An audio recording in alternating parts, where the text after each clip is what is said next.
Hello प्यारे बच्चों, कैसे हैं प्यारे बच्चों। आपका क्लास 10 का वेरी वेरी इंपॉर्टेंट क्वेश्चन कराएंगे जो आपके 6 मार्क्स में पक्का आता है। यूपी बोर्ड में 100% 6 मार्क्स में आता है। क्या कह रहा है क्वेश्चन? 6 नंबर वाले प्रश्न, 6 मार्क्स में जरूर क्वेश्चन आएगा ये क्वेश्चन।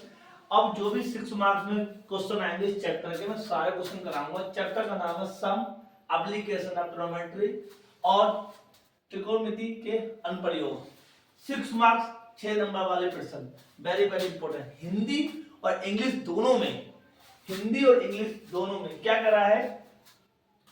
क्वेश्चन नंबर ये है 11 क्वेश्चन है 9.1। एक्सरसाइज जो है आपकी 9.1 का क्वेश्चन है।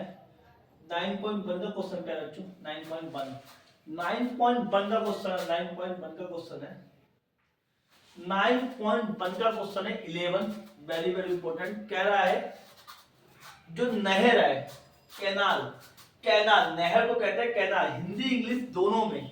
जो नहर है मतलब कैनाल है, जो नहर है कैनाल और नहर के किनारे में, नहर के किनारे पे एक टॉवल लगा हुआ है। नहर, जो नहर होती है ऐसे ऐसे नहर बह रही है, तो उसके ये वाले इस वाले किनारे पे ये नहर है, यहां से यहां तक नहर है। नहर के एक किनारे पे, नहर के एक किनारे पे क्या टॉवल लगा हुआ है, टावल लगा हुआ है। और नहर के दूसरे किनारे पे, नहर के पहले किनारे पर टॉवल लगा हुआ है और नहर के दूसरे किनारे से यहां से इस टावर को देख रहे हैं तो 30 का एंगल, 60 डिग्री का एंगल बन रहा है। एलिवेशन 60 डिग्री का एंगल बन रहा है।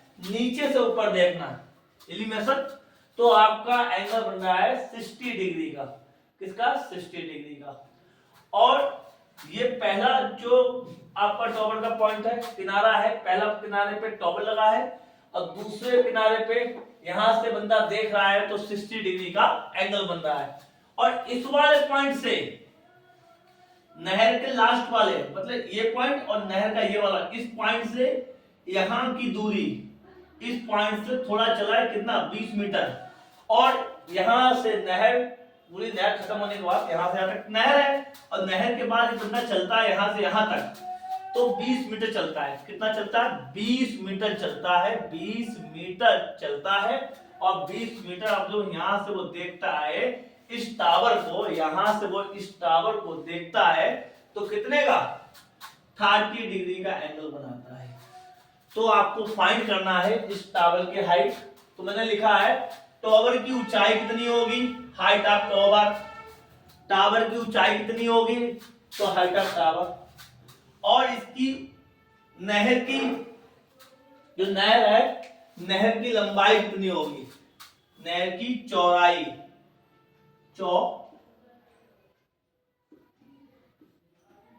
नहर की चौड़ाई कितनी होगी? नहर की चौड़ाई कितनी होगी? तो वृत्ताकार कैनाल। तो मैंने माना कि नहर की जो आपकी चौड़ाई है वृत्ताकार कैनाल, तो मैंने x माना। जो x है वो BC है, जो x है हमने BC, ये हमने x मान लिया। x मतलब BC। और टावर की ऊंचाई हमने मानी AB, तो ये हमारी AB हमारा है h। तो हमें नहर की चौड़ाई और टावर की ऊंचाई निकालना है। नहर की चौड़ाई यहां से यहां तक मतलब CB और टावर की ऊंचाई मतलब h। कैसे निकालेंगे? पहले यहां पे लिखेंगे इंटेंगल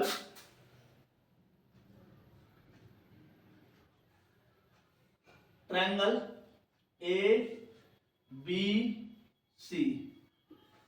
अगर देखो यहां पे ये 90 दिया हुआ है, ये आपका 90 है, तो इसके सामने वाला ये हो जाएगा आपका कर्ण या हाइपोटेनिस, कर्ण या हाइपोटेनिस। तो ये आपका हाइपोटेनिस हो गया।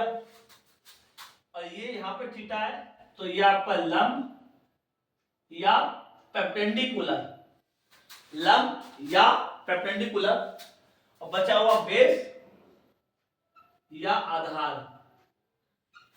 तो हमें इन दोनों से मतलब है, तो यहां पे हम ले लेंगे P।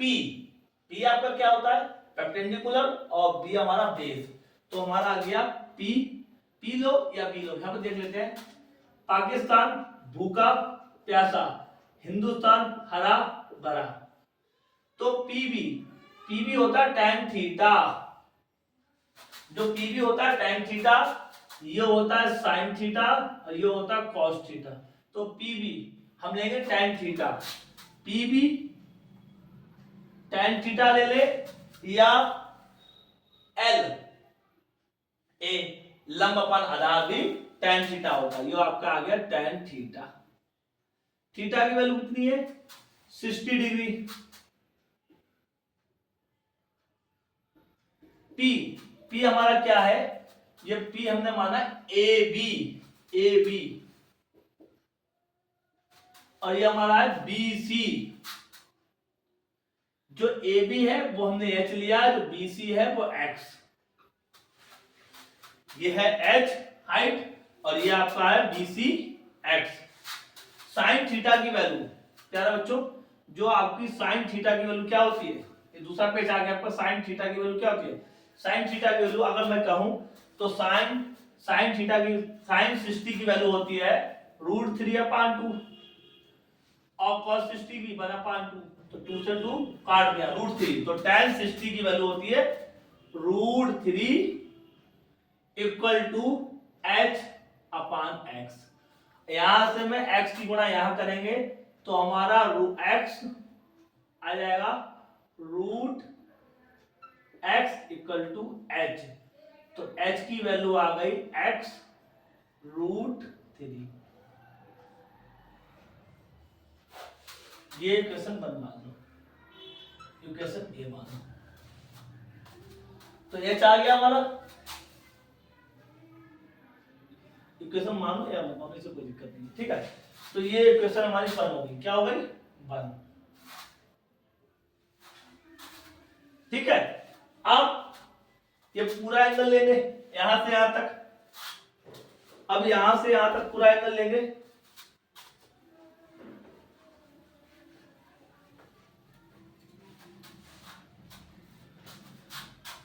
तो देखेंगे यहां पे यहां पर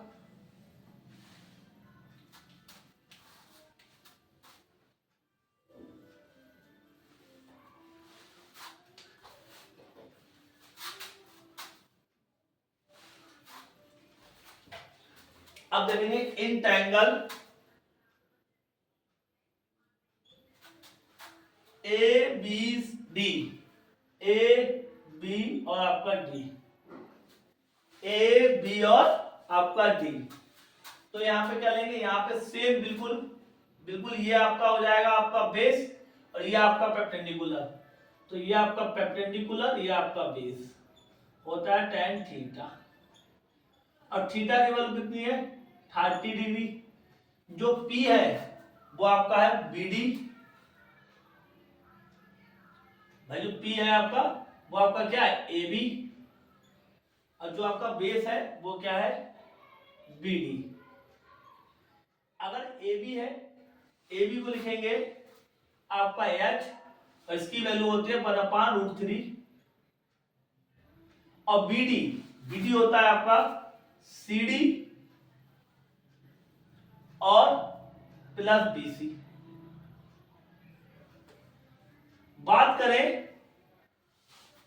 अगर बात करें 1/√3, अगर H की वैल्यू रखें, अगर H ऐसे रहने दे भाई, जो H है H की जगह क्या आया आपका x √3 और CD आपका जो है वो 20 है और प्लस BC जो आपका है वो x है। अब इसकी इससे मल्टीप्लाई करेंगे तो क्या आ जाएगा? 20√3 प्लस x√3। ये मल्टीप्लाई देखो यहां पर दोबारा देखो, इसकी इससे मल्टीप्लाई 1 से तो सेम आ जाएगा 20x। इसकी इससे √3 3 तो आ जाएगा 3x। अब ये x यहां सब्ट्रैक्ट होगा तो बचेगा 20 और एक x जाएगा 3x में से बचेगा 2x और 2 से डिवाइड होगा तो x की वैल्यू आ जाएगी 10 और x है क्या हमारा x है नहर की ऊंचाई x है हमारा नहर की ऊंचाई तो हमारी नहर की ऊंचाई कितनी आ गई x